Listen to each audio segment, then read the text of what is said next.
Welcome to MarineMax Lake of the Ozarks. I'm Captain Ben Beecher. Today we're on a 2013 Harris 250 Grand Mariner. Starting at the front of the boat here. It does have in-floor storage. You see these nice long loungers on both sides. Storage underneath.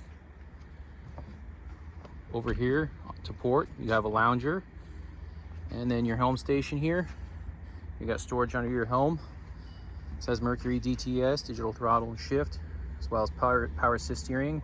Is rated for 15 people up to. And this has the Mercury 225 on it with 245 hours.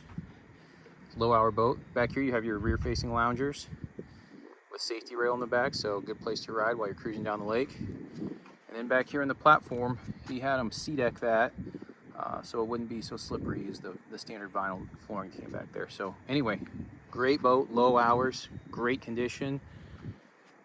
Once again, Captain Ben Beecher, MarineMax Lake of the Ozarks. Stop in and check this boat out today. It will not last long. Thanks, and have a great day.